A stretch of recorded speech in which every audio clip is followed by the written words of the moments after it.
Hello, everybody. Welcome. Welcome on in.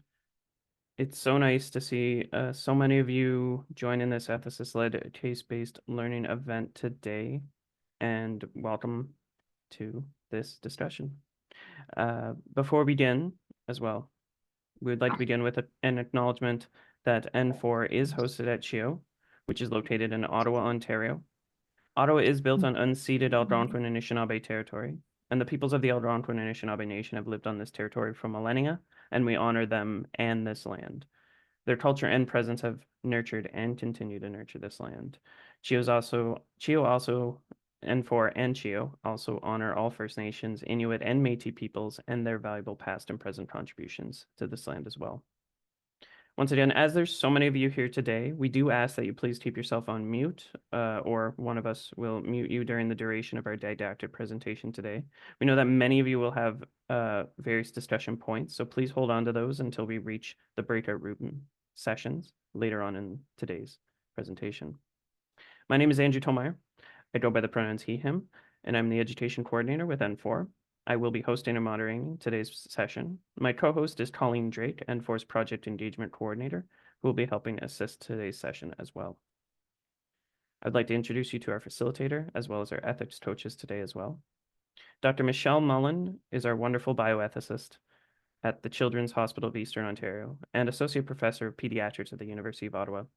She received her undergraduate training in human physiology and psychology at U of T in Toronto, her master's degree in health policy from the University of New South Wales in Sydney, Australia, and is one of the first doctoral graduates from the Joint Center in Bioethics at the University of Toronto.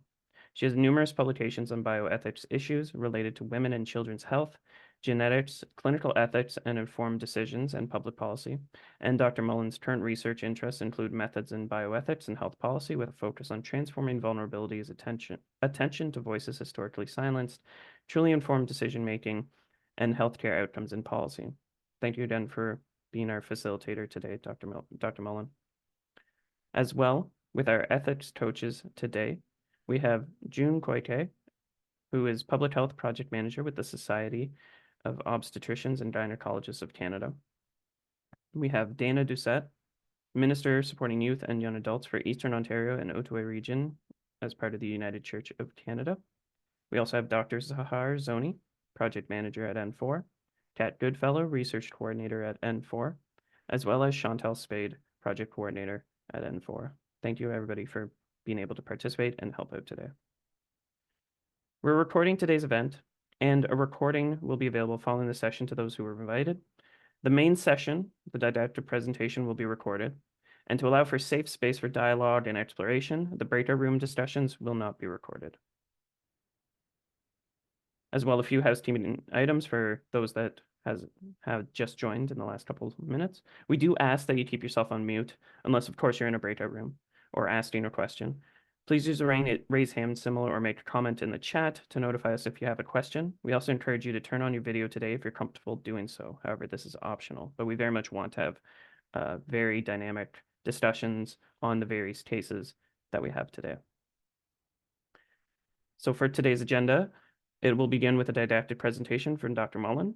We'll then use the breakout room feature and randomly split this group into 5 breakout rooms for approximately 30 minutes each. Each group will have a case and be engaged in a discussion led by an ethics coach. One person from each group will be invited to report back to the whole group after the breakout rooms end at 2:05. And there will be an opportunity for future questions and comments. And Dr. Mullen will then conclude with some take-home messages, and we'll wrap things up. So with that said, I will pass the virtual podium over to Michelle Mullen. Thanks so much, Andrew, and we'll try and see if I can navigate this. Hopefully people are seeing the screen. And I am trying to get to, this happens to me all the time. All right. That's all right. Sorry. This thing happens. I'll say, okay, beautiful. Slideshow. Oh, thank you for your patience on that. Welcome, everyone. And I'm not sure how many there are, but it could be quite a few. So as always, we'll get on the roller coaster and ride. Hang on, but we're good, safe. And a great and interesting topic today with really quite disparate cases. So I hope we'll have some fun with that when you get into your groups. I think because it could be larger numbers, everyone will have to kind of move at pace and be pithy in their comments. But really looking forward to what folk have to say about this. So Andrew did that. So this is what I hope to accomplish in the next few minutes, kind of try and begin to define cultural safety, and with some emphasis on the scope, because it starts at the bedside or in the office, through institutions to the legislature. I mean, it's these are the things which impinge on cultural safety. Our focus is going to be very much on professional responsibility. So how in the day do you manage this? There's a rubric, which is in no way an algorithm, but just some points of provocation to think about. And the guided case discussion is where the meat happens. If someone steps forward as a scribe or reporter, that's great. They'll report back briefly to the room, because with 5 cases and this many people, we have to go a pace. And I'll try and give some take-home messages. The kind of so what question at the end of all this.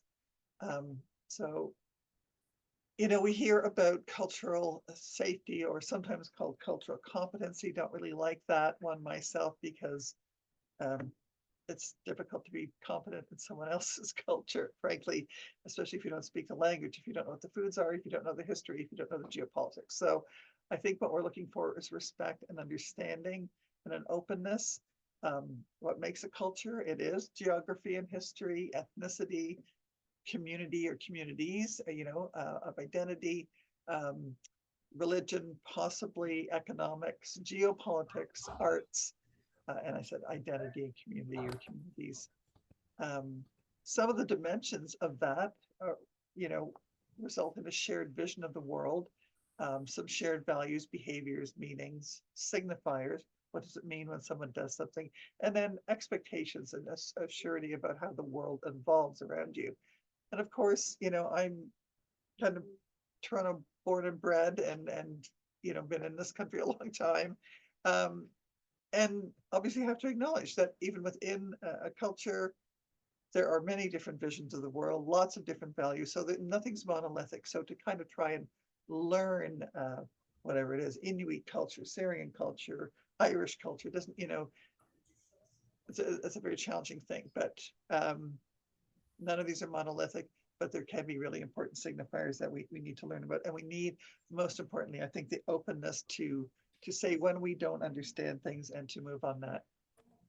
We do know, and there's evidence on this, that newcomers may experience in general kind of a sense of dislocation from the mainstream, or what looks like the mainstream culture. They may be misunderstood when they try to communicate. They may also misunderstand. They may have a chronic sense of loss, grief, and this can range from to the profound at times. And I think many newcomers are at risk of a kind of chronic fatigue, at constantly adapting to culture, to geography, to language, to food, to history, which is not theirs. It can make the days long.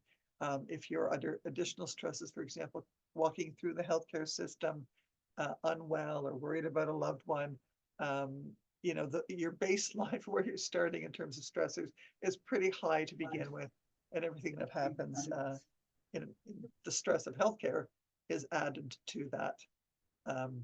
So as I just intimated, this extends to healthcare, and just a reminder that healthcare itself is a culture, and in fact, I would argue many cultures. Community health is one thing. What happens in a tertiary, quaternary healthcare facility or health sciences center like CHEO, that's different cultures. There's cultures within the professions. So there's a lot that impinges on experiences. So I think the competency is elusive, but what we can have are the things like commitment to care, clarity about what we're doing and what we're asking and what we're trying to communicate, compassion, and respect. Those things are not elusive. We can deliver those things to progress.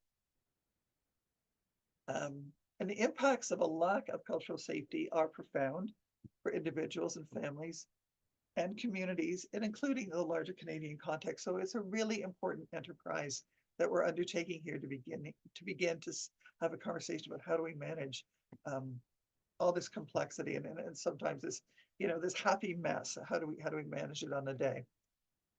If you need more reasons why, I could just throw in some factoids.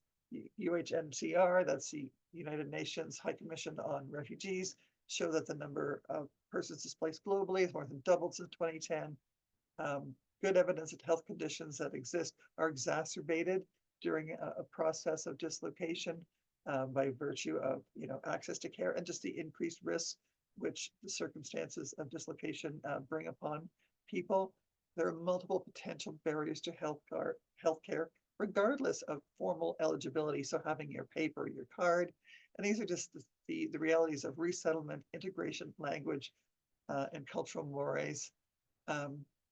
And no surprise to anyone here, our healthcare system and providers also face impediments in their work and human and system stressors, which if we've heard any news in the past 2 years, we know that what's happened and it continues to happen in healthcare means that stressed people are encountering a stress system and that stressed persons within it. So what we're hoping here is that talking about some diverse cases will help to illustrate some of these concerns and to kind of stimulate, I like to think of it as a moral imagination around practical approaches to dealing with situations, to what we need to learn and needs for advocacy. So that's why we're trying to do what we're here. As professionals, some things to remember. On the day, your fiduciary relationship is to the patient at hand, and you're not the immigration police and you're not the police and whatever. Oops, sorry.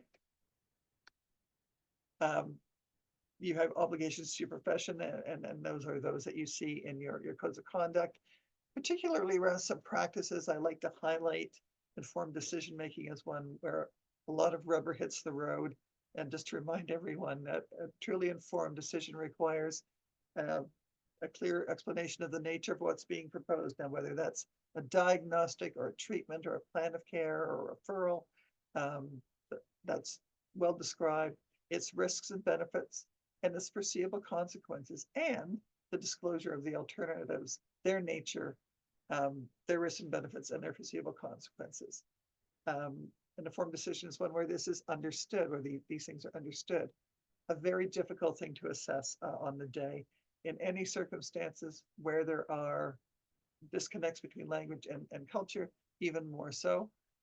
Capacity that the person in front of us actually has the ability to understand these things. There's a presumption of capacity in the Canadian context. And involuntariness, which is a weird word, but simply means that we're not meant to be coercing people to do things. I suspect that there's a lot of implicit or explicit coercion happens in healthcare generally, and more particularly with potentially vulnerable populations. And at the very end of that, you get a decision, which is meant to be respected if all those other conditions have been met, for consent or refusal to what we think ought to happen. We, as a Royal Healthcare, human rights legislation codes in your province and in the country apply. Lots of applicable laws. Again, this is just like the milieu that in which you practice.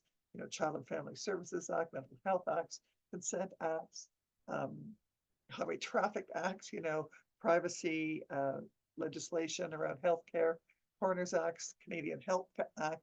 These are all things which are context. So practitioners of healthcare to begin with have a lot of context. I've added in here something which you might have seen more as DEI, diversity, equity, indigeneity, or inclusion. At CHEO, we have someone wonderful new working in this area who calls this IIDEAs, which is lovely. It's indigeneity, inclusion, diversity, equity, access, and social justice. So the things that I'm sure are near to the hearts of all of you, but a lovely kind of acronym for thinking about what our concern is. Finally, I always like to say that there isn't an algorithm for doing this, but we, do bring goodwill to it and capacity and the willingness to have conversations, and an acknowledgement finally that managing differences can be really difficult for all of us. I don't think I said it in here really, but I'll just, and a remembrance that we're not neutral. we're not ChatGPT. We're not we as individuals and as healthcare service or professionals and services in those roles, we have our own cultures and our own biases and our own concerns and issues to deal with. So just the rubric that you'll take it with you into the cases. Ask yourself if principles or laws apply, and you'll know those principles. Increasingly, we're looking at trauma-informed approaches.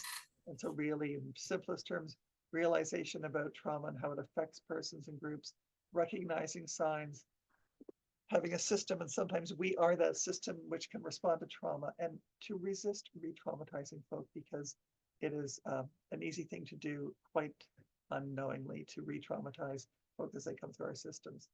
Are there issues of intersectionality? So are these folk who may have vulnerabilities on identifiable sorts of indices? That could be gender, it could be citizenship status, could be language, SES, ability, whatever. That, and when these multiply, that the experiences of folk where there are intersectional concerns of vulnerability or oppression or marginalization, that things are even more difficult for them, potentially. Narrative, are we actually hearing authentic stories from those most affected and most concerned? And what is the role of family and culture in a particular context? And who do we need to be listening to? And what sometimes are circumstances where family seems to overtake things, but we may have obligations to listen to individuals by virtue of our professional obligations. When we try to solve the problem on the day, what are the benefits of our options, and to who benefits? Are there resources for an ideal solution? Almost never. And if not, what are the context of constraint that we are necessarily working with? So sometimes it's nice to blue sky and say, that would be great, but that's not what we're able to do. So what are we able to do? That's how we find ethics is about what we can do. How do you include others in problem solving if it's appropriate? And you're central here too. How are your own values and experiences, your own culture, your own identity, your own communities affecting how you see things? And that's one thing to know. And then what is your professional role, and how will we manage that? Is what we're about to do fair and equitable? Is this a good plan? And what are the goals, and how will we know if we're doing well or not? So in an ideal world, that's the kind of solving we would bring to the challenges we see on a day. And realistically, if we just get the key stuff right, it's a home run. So that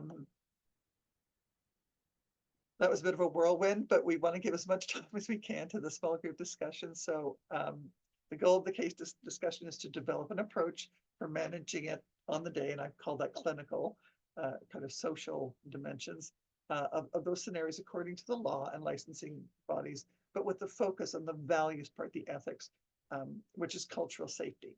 You're going to be popped into through the magic of Andrew. Through the magic of Andrew, you'll be popped into one of 5 breakout groups. So you'll work on just one case, but you will hear about all the other cases. Each group is discussing one case. If you can, it'd be great if someone will step forward and say, like, I'll just take notes and report back to the larger group.